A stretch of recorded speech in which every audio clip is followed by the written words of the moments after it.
Dans cette vidéo, nous allons aborder la mémoire de l'eau et comment nous utilisons ce principe pour traiter au quotidien tous les problèmes d'allergie et d'intolérance.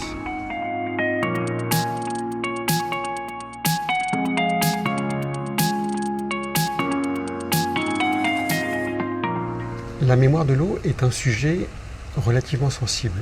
Pourquoi sensible? Parce que la preuve de la mémoire de l'eau est très contestée et si elle était avérée, elle donnerait la preuve scientifique de la véracité de l'existence de l'homéopathie. Ce qui ne plaît pas à une certaine communauté scientifique qui s'acharne à considérer que c'est impossible que l'homéopathie ait une preuve scientifique tangible et puisse être quelque chose de reconnu. Alors, la mémoire de l'eau, qu'est-ce que c'est? C'est simplement la capacité qu'a l'eau d'enregistrer une information et de la stocker. Une des premières personnes à avoir mis en évidence ce principe de la mémoire de l'eau, c'est le docteur Masaru Emoto. Il l'a fait d'une manière tout à fait originale et presque poétique. Il l'a fait avec un protocole de congélation très rapide d'eau qui a été préalablement exposé à certaines conditions. Et ensuite, il a fait une photographie au microscope électronique pour voir à quoi ressemblait ce cristal. Vous allez voir ici ce type de photographie où on peut voir, par exemple dans le premier, une eau qui a été exposée, donc on va dire une eau neutre, un verre d'eau, qui a été exposée devant une enceinte qui diffusait une symphonie de Mozart. Ici, on a la chanson Imagine de John Lennon. Dans celui-là, on a écrit le mot amour et on a scotché le mot amour sur le verre d'eau et qu'on a exposé pendant un certain nombre de minutes. Ici, on a le mot paix, le mot merci. Et là, vous allez voir la différence avec quelque chose de un peu plus négatif comme je vais te tuer. Dans ce cas-là, le Fujiwara, c'est un lac au Japon. Et donc, il y a des moines qui se sont mis autour du lac et qui ont fait une prière. Donc, c'est la photographie de l'eau prélevée du lac avant la prière et ensuite après la prière. On voit ici que l'eau a cette capacité de transformer sa structure en contact de la vibration d'un élément extérieur. Et ce qui est important, c'est qu'elle va le mémoriser, c'est-à-dire qu'elle va garder cette information et rester stable dans cette forme-là. Et ce qu'on va voir par ailleurs, c'est que cette capacité-là, et c'est aussi de la retransmettre. Donc c'est comme si on va utiliser l'eau pour sa capacité de stockage d'une information.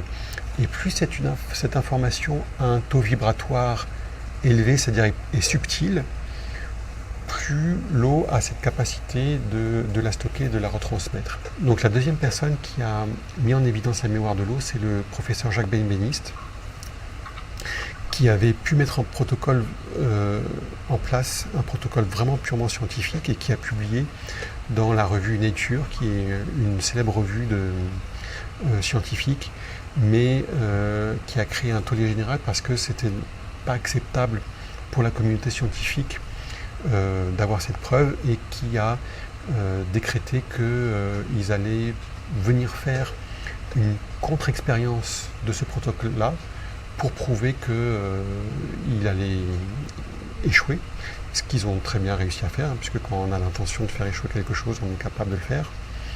Et il y a eu une contre-publication qui a dit circuler n'a rien à voir, la preuve n'est pas faite. Ceci dit, on a le professeur Montagnier, qui est le co-découvreur du virus du sida, qui a racheté il y a quelques années le laboratoire du professeur Benveniste et qui poursuit ses recherches. Alors, nous, d'une certaine manière, tout ça, c'est parfait qu'on ait une preuve scientifique de la mémoire de l'eau, mais en réalité, nous, on l'utilise de manière pragmatique au quotidien, parce que pour l'instant, on n'a que des recherches théoriques qui sont faites, mais l'homéopathie et la manière dont nous utilisons les très hautes dilutions est une preuve au quotidien de l'efficacité de la mémoire de l'eau. La base de notre travail en tant que praticien en réinformation vibratoire, c'est de travailler avec des réactifs, où on voit ici une fiole de test oléagineux. Ça veut dire que c'est simplement de l'eau qui est contenue dans cette fiole, mais de l'eau informée. Donc à l'intérieur de cette fiole, on a l'information vibratoire, par exemple de la cacahuète, et c'est comme si je mettais dans la main une cacahuète à une personne, et je vais pouvoir, avec un test de sensibilité, déterminer si le corps est en faiblesse ou pas. Ensuite, si je prends cette même vibration et que je la monte à très haute dilution, toujours dans une fiole de ce type-là, mais où je vais monter à très haute dilution cette information vibratoire, eh bien, ça va fonctionner comme remède. Donc dans cette fiole, par exemple, est inclus la vibration de la cacahuète, et c'est comme si je mettais une cacahuète dans la main d'une personne et que j'allais tester avec un test de sensibilité en kinésiologie la réaction du corps, et qui ne va pas faire la différence entre une vraie cacahuète et cette vibration et cette information vibratoire. De la même manière, on va pouvoir encoder dans une fiole l'équivalent vibratoire, mais sous forme de remède, qui va servir ensuite en homéopathie de contact pour procéder au traitement. Je vous expliquerai dans d'autres vidéos plus en détail la notion de test de sensibilité avec le test de kinésiologie.